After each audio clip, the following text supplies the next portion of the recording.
ክብራት ሰማዕቲ ካብ እግዚአብሔር አቦናን ካብ ጎይታና ኢየሱስ ክርስቶስን ሰላም ንዓኻትኩም ይኹን እግዚአብሔር ሰናዩ ምሕረቱ ድማ ንዘለዓለም ይነብር እሞ ንኣምላኽ ክብሪ ይኹኖ እምበኣር ብምቕፃል ናይ ሎማዓንቲ ትምህርትና ኣብ ዘመን ግሽነትኩም ብፍርሃት ንበሩ ብዝብል ኣርእስቲ ካብ ቃል ኣምላኽ ክርኢ ኢና ኣብዛ ምድሪ እዚኣ ኣጋይሽን ስደተኛታትን ምዃንና ካብ ቃል ኣምላኽ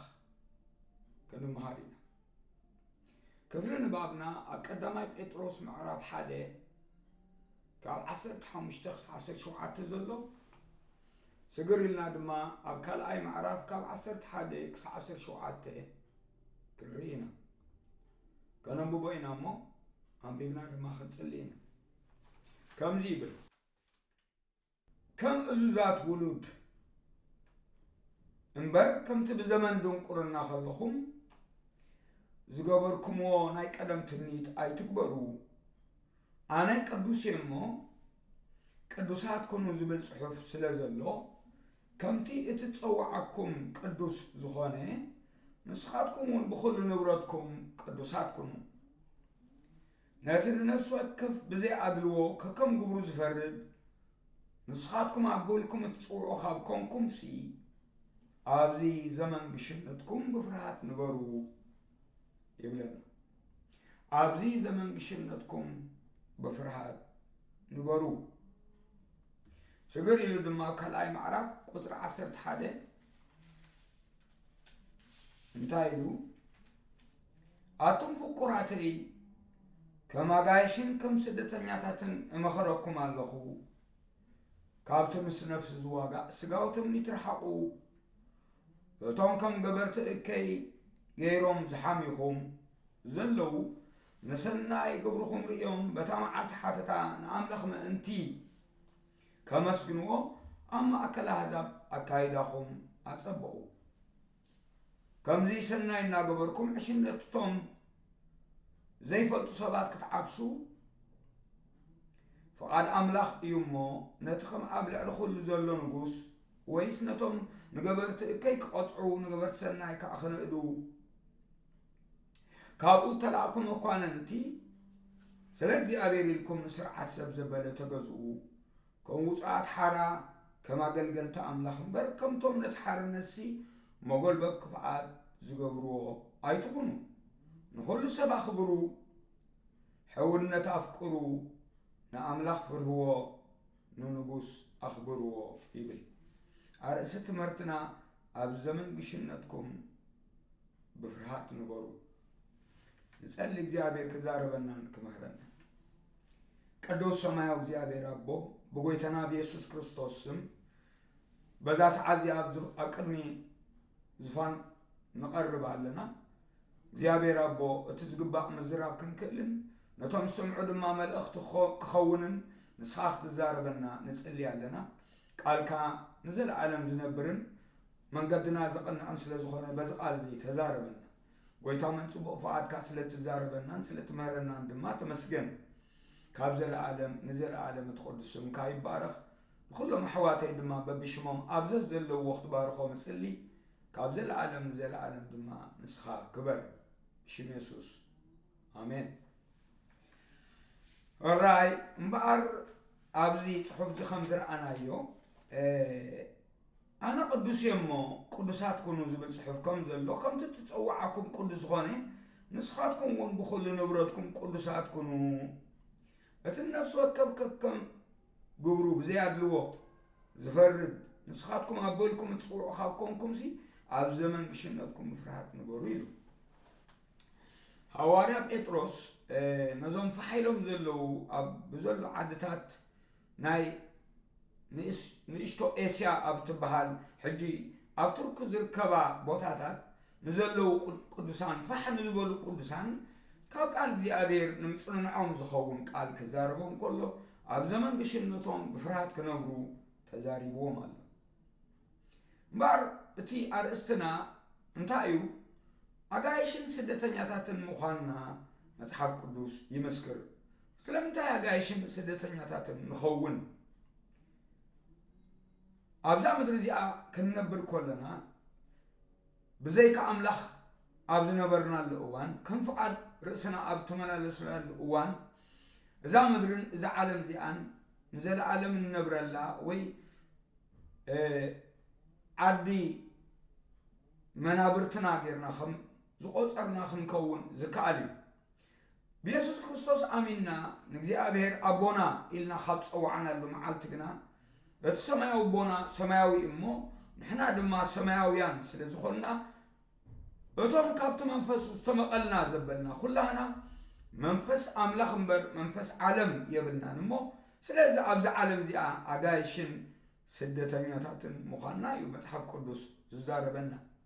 بعد زحج زلنا يعدي عد خصائي كم زخونه نفلت يقبعنا جزياو بيت ينبر سماو بيت أيقونن سماو بيت كم زلنا أما مسحب قدوس تزاريب الله أكل أيقونن توس حمشة معرف كاب حادث كعصرت حدا لحرم بيبنا يوم سماوي بيتنا كنلبسنا نافقنا قبل كله أزي سجا ننبرلو زلنا جزياوي كم زخانة فلوتي بار إخزيابير أملاخ ندك إسرائيل كاب جبس مسوتهم بقطتها أبداس كأمطيو مخيروهم مو سلامتها أبداس كأمط غيروهم إلنا أنت حديثنا مخنياتو مساعتنياتاتن سدتنياتاتن كم مخانهم ما أنتي كفلتهم إليم أب زيلواويان يبلا لهم عرف عسران سلستن كاب سلسان شعاتن كس 4 سلستن كم بو إمو تي قال زبلو نسفهل سلامتاي أبداس كأمطو إخزيابير ندك إسرائيل يزاربهم مساعتنياتات سلزخونو كابتا سبعيت ورحي أما بالعصرت حمشت معالتي وتوتتا مدري مساعة حسسكم شو عدت معالت بعالك زي أبير أبعلو بتقداميت معالت سنبت عرفت تدخون بتاسامنيت معالت دما سنبت عرفت تدخون بتقداميت معالتي زبلت أفرقهم أنافر سيان أنافر دسداس أعوامن عقول رباخ وصلوا أكلمك زي أبير أملاكم دما شو عدت معالت تحقصوا زي بعال زي أب عملت شو عدت معالتي نجزي أبير أبعلوه إذن ولد ولدهم حجز العالم إيو أب سبعيت ورحي أبعلوه إذن دك إسرائيل كم مدر قبسي كوصهم كله أبداس كم زسفركوهم ولد ولدهم أنت خفلتوا شو عدت معالتي أبداس تعمطوا كاب إسرائيل تولدوا زبلوا أبداس يقمطوا أنا نجزي أبير أملاخ يه ندك إسرائيل كاب قبسي مسوط أمسي أبتا سبعيت ورحي شو عدت معالت حقوسو إذا بعزي أخذ علواد خلو دما نخلو زرقي عطيب مش أتحسسو مش ودقو أبتا شو عايتي أب مبل شو عدت معالتي بعالك زي أبير كب علو أبتا قدامي يتمعالت سنبت عرفت تخون بتاسا من يتمعالت دما سنبت عرفت تخون يلو أبساب عيتي أما بالعصرت حمشتي معالتي مالتي إذا انتاي مهرنا انتلنا كابزعهم وطيهم كابتزنبرلو نخل جزيز أمطلو بزا وطيهم أبداس كأمطلو سلام انتاي يقبرهم إذا داس دما بجأنا فرعوان بتقولوا الأقوام تسرحي زلوي إذا سلام تايكم يقبر زي أبير انتلنا اتزنورو زلو أبايتي نزل على منبري أنكم زي كونه مسعتنياتاتن سدتنياتاتن مخانم رؤسهم فريتهم نمسعت زدالوهم ملأختي زلوه خبرو أزي حساب زي نموسي ندق إسرائيل كجبرو كمعدهم كله نرئي كندي معلت كحجوسو شو عدت معلتي بزي مقرات كحجوسو كابي كوتسو كابت زنبرو لأباي توم كوتسو أباي كأمتو أبداس كسفرو سلامنتاي أنا جزي أبير أملاخ ካብ ግብፅ መሰውፃኽዎም ሲ ኢሉ ስለምንታይ ንዝብል ሓታቲ እቲ ንደቂ እስራኤል ካብ ምድሪ ግብፂ ከውፅኦም ከለኹ ኣብ ዳስ ከም ዘስፈርክዎም ውልድ ወለድኹም ምእንቲ ክፈልጡ 7 መዓልቲ ኣብ ዳስ ተቐመጡ ካብ እስራኤል ተወልዱ ዘበሉ ኣብ ዳስ ይቀመጡ ኣነ እግዚአብሔር ኣምላኽኩም ኢሉ ካብተን 7 በዓላት ኣብ ሌዋውያን እንረኽበን እዚኣታ ናይ መጨረሽታ በዓል በተጠንቀቕ ከብዕልዋ ነጊርዎም ማለት እዩ ግብፂ ናይ ዓለም ምሳሌ እሞ ካብ ዓለም ምስ ወፃና ናይ ጎይታ ምስ ኮና ምስ እግዚአብሔር ከምንነብር እዩ መጽሓፍ ቅዱስ ዝመስክረልና ስለዚህ ኣብ 15 ሕልፍ ኢሉ ኣብ ቁጥሪ 13 ምድሪ ናተያ ኢልዎም እግዚአብሔር ንስኻትኩም ከዓ መሳይ ትነብሩ ጓኖት ኢኹም እሞ ምድሪ ንሓዋሩ ኣይትሸጥ ክብል ከሎ ንርኢ ንስኻትኩም ከዓ መሳይ እትነብሩ ጓኖት ኢኹም ዝብል ቃል ኣሎ ሕና ምስ እግዚአብሔር እንነብር ኣጋይሽን መጻዕተኛታትን እምበኣር ኣብርሃም ኣብታ ምድሪ ስደቱ ኣብታ ተቐመጥ ዝበሎ ክቕመጥ ከሎ ስደተኛ ከም ዝኾነ ኣብ ኦሪት ዘፍጥረት ምዕራፍ 13 فقد 3-4 ተዛሪቡሎ ኣነ ኣቱም ደቂ ኢልዎም ኣብ ማእከልኩም ስደተኛን መጻዕተኛን ክብሎም ከሎ ንርኢ እምበኣር ደቂ ኣብርሃም ዘበልና ኩላህና ኣብዛ ምድሪ እዚኣ ስደተኛታትን መጻዕተኛታትን ምዃንና ዝሕብር ዳስ ከነብዕል ይግባአና እዩ እዚ በዓል እዚ ደቂ እስራኤል ከይበዓልዎ ንዘመናት ካብ ዘመን ኢያሱ ኣትሒዞም ክሳዕ ካብ ምርኮ ዝምለሱ ብዙሕ ዓመታት ነዚ በዓል እዚ ጎስዮምዎ ስለ ዝነበሩ ካብ እግዚአብሔር ርሒቆም ምስ እግዚአብሔር ምንባር ገዲፎም ኣብዛ ምድሪ እዚኣ ከም ዝነብሩ ገይሮም ርእሶም ቆፂሮም ንእግዚአብሔርን ንርእሶምን ከም ዝበደሉ ኣብ መጽሓፍ ነህምያ ተጻሒፉ ኣሎ ስለዚህ ኣብ መጽሐፍ ነህምያ ድሕሪ ኣንቢብና ኣብ ሻምናይ ምዕራፍ ኩሎም ቶም ካብ ባቢሎን ዝተመልሱ ብእዝራ ብነህምያ ኣብቲ ደገማይ ምስተኣከቡ እዝራ መጽሐፍ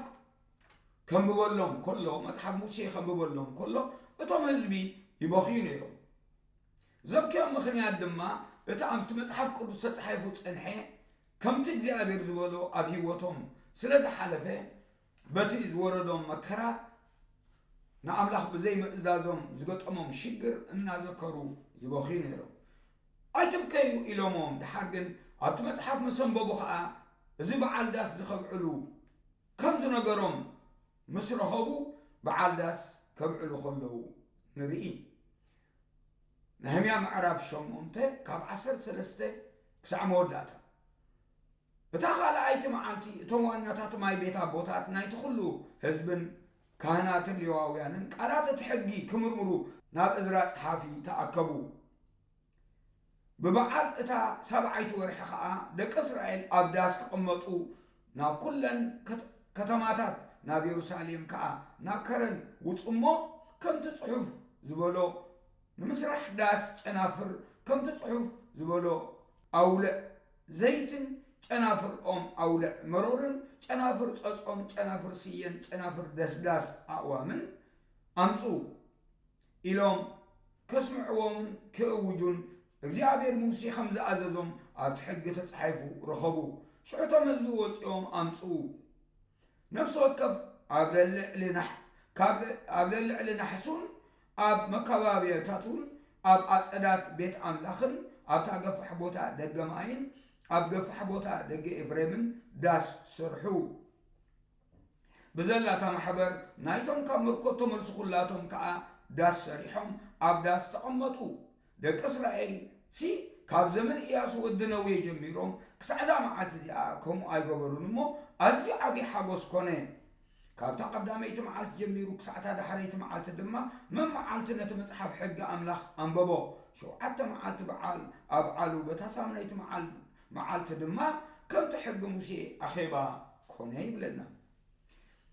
እዚ ዳስ ከብዕሉ ከለዉ ገሊኦም ኣብ ልዕሊ ናሕሶም ኮይኖም እንታይ ማለት እዩ እቲ ገዝኦም ሓዲጎም ወሲ ናብ ሰማይ ክጥምቱ ልዕሊ ናሕሲ ምዃኖም መጻእተኛታት ከመልክቶም እዩ ገሊኦም ከዓ ኣብ ገፊሕ ቦታ ዘለዎ ዳስ ሰሪሖም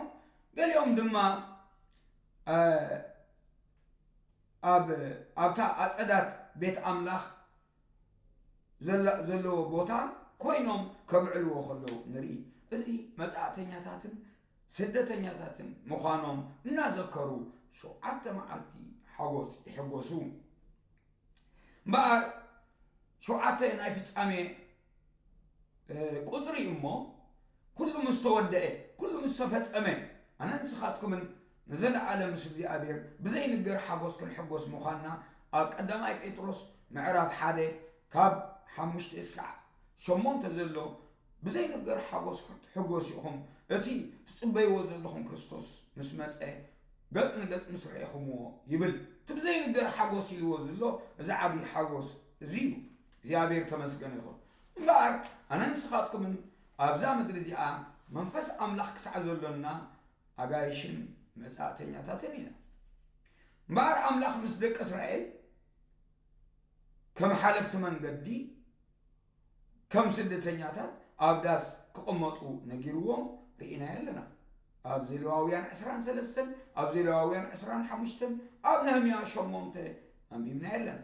ኣብርሃም ድማ ኣብዛ ምድሪ እዚኣ ስደተኛ ኮይኑ ከም ዝተመላለሰ መጽሓፍ ቅዱስ ከም ዝመስከረልና ኣብ ዘፍጥረት 23:3-4 ርኢና ኣለና ዕብራውያን ምዕራፍ 11 ድማ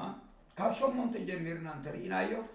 ኣብርሃም ኣብዛ ምድሪ እዚኣ ስደተኛ ኮይኑ መጻእተኛ ኮይኑ ተመላሊሱ እዩ ጋሻ ኮይኑ ተመላሊሱ እዩ ኣነ ንስኻትኩምን እዚ ናይ ግሽነት መንፈስ ኣብ ውሽጥና ይመላለስ ኣሎ ድዩ ወይስ በዛ ዓለም እዚኣ ተታሒዝና ብንብረት እዚ ዓለም እዚኣን ብሃልዋት እዚ ዓለም እዚኣን ዋኒና ፀፋኣና ኮይኑ በኣ ንጉህን ንሓዝንን በኣ ድማ ንጭንቕ እንተኮይና ርእስና ስሒትና ክንህሉ ዝከኣል እዩ ስለዚ ኣጋይሽን መጻእተኛታትን ምዃንና ፈሊጥና ንእግዚኣብሔር ክብሪ ክንህብሲ ሎሚ እዚ ቃል እዚ እዛረብ ኣለኹ እምበኣር ኣብ ዕብራውያን 11 ዝብል ዘለኹ ምዕራፍ 11 ፍቕዲ 8 ከምዚ ይብል ኣብርሃም ይብለና ኣብርሃም ናብቲ ንርስቲ ክቕበሎ እተኣመመሉ ስፍራ ክወፅእ ምስ ተፀውዐ ብእምነት ተኣዘዘ ናበይ ከም ዝኸይድ ከይፈለጠውን ወፀ ነታ ኣምላኽ ዝሃናፂኣን ዝሰርሐያን መሰረት ዘለዋ ከተማ ይፅበ ስለ ዝነበረ ብእምነት ኣብታ ምድሪ ተስፋ ከም ኣብ ምድሪ ጓና ኮይኑ ተቐመጠ እሞ ምስቶም ነታ ተስፋ እዚኣ መዋርስቱ ይስሐቅን ያዕቆብን ኣብ ድንኳን ይነብር ነበረ ይብለና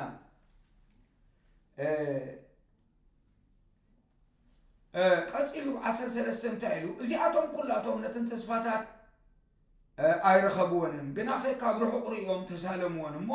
ኣብዛ ምድሪ እዚኣ ኣጋይሽን ስደተኛታትን ምዃኖም እናተኣመኑ በእምነት ሞቱ እቶም ከምዚ ዝገብሩ ሃገሮም ከም ዝደልዩ የርእዩ ኣለዉ ታዝወፁ ሃገር ሓሲቦም እንተዝኾኑስ ክምለሱ ግዜ ነይሩዎም ሕጂ ግን ኣተሓይሽ ማለት ሰማያዊት ይናፍቆ ኣለዉ ስለዚ ድማ ኣምላኽ ከተማ ኣዳልይውሎም ኣሎ እሞ ኣምላኾም ክበሃል በኣታቶም ኣይሓፍርን ይብለን እምበኣር ኣብዚ እንተደኣ ሰቢልና በእምነት ወፂኦም በእምነት ነታ ዝነበርዋ ዓዲ ገዲፎም በእምነት ነታ ኣምላኽ ዝሰርሐ ከተማ ኣምላኽ ዝሃናፅያ ሃገር እናተፀበዩ ኣብዛ ምድሪ እዚኣ ከም ኣብ ዓዲ ጓና ከም ዘለዉ ከም ስደተኛታትን ኣጋይሽን ኮይኖም ነይሮም እዮም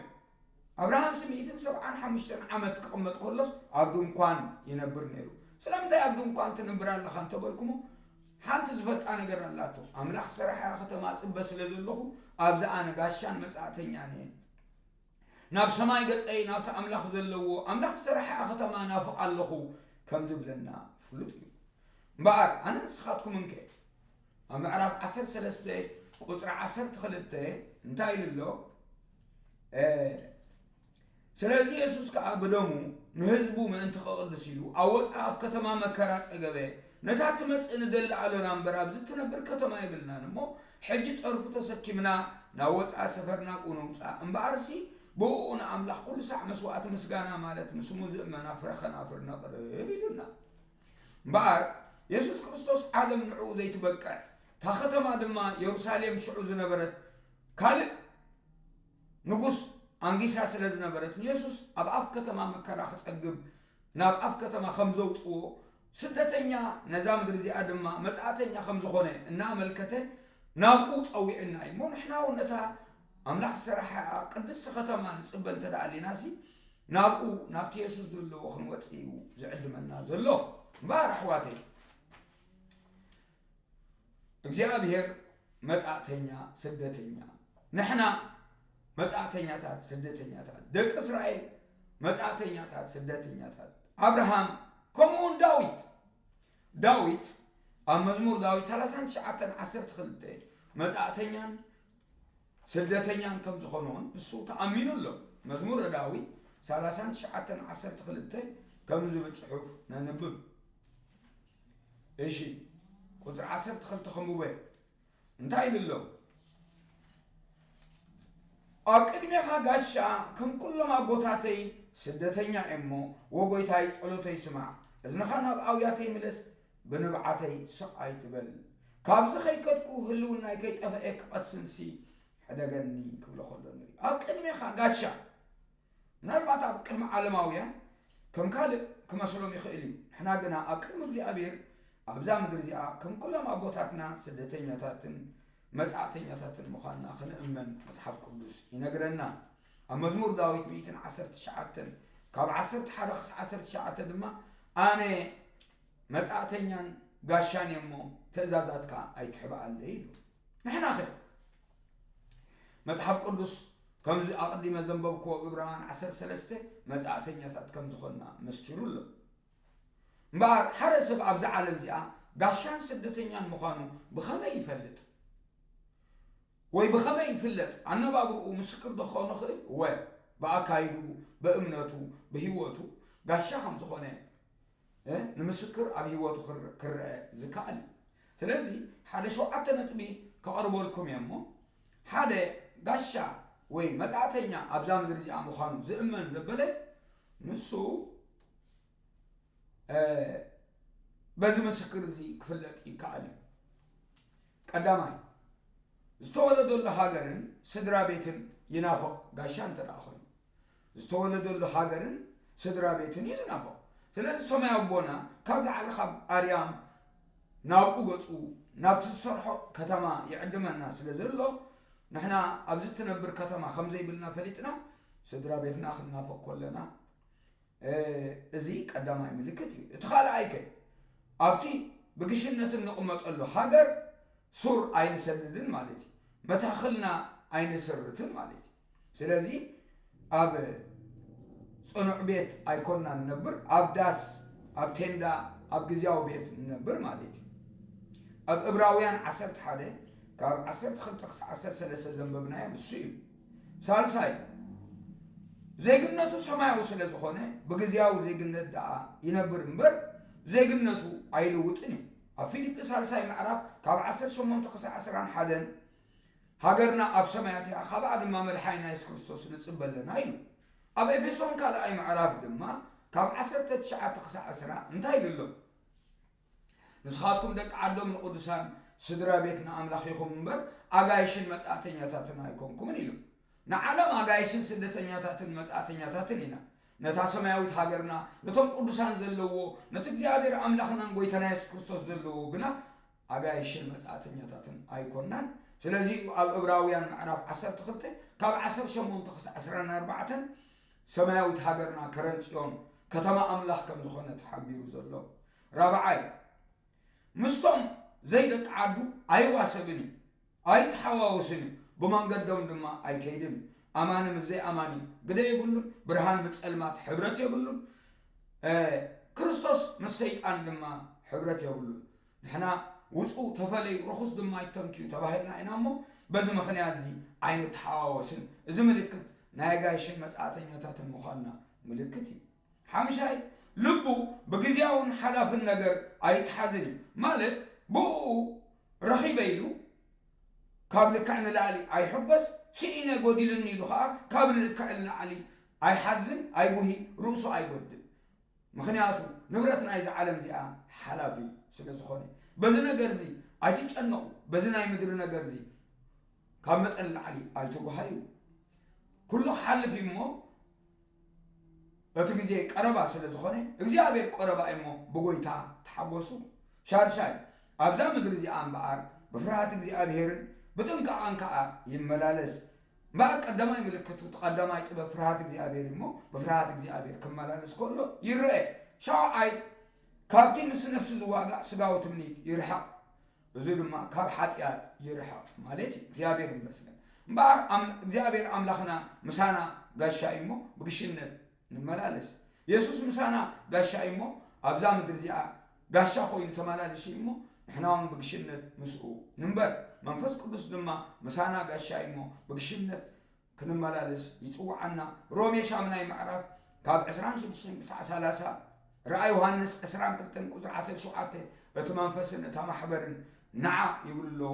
ምስ መንፈስ ቅዱስ ኮይና ኣጋይሽን መጻተኛታት ምዃንና ፈሊጥና ኣብዛ ምድሪ እዚኣ ብፍርሃት እግዚኣብሔር ንመላለስ ጎይታ ይባርኩም ኣብ ዘመን ግሽነትኩም ብፍርሃት ንበሩ እዚ ወዳሓንኩም ጎይታ ይባርኩም ኣሜን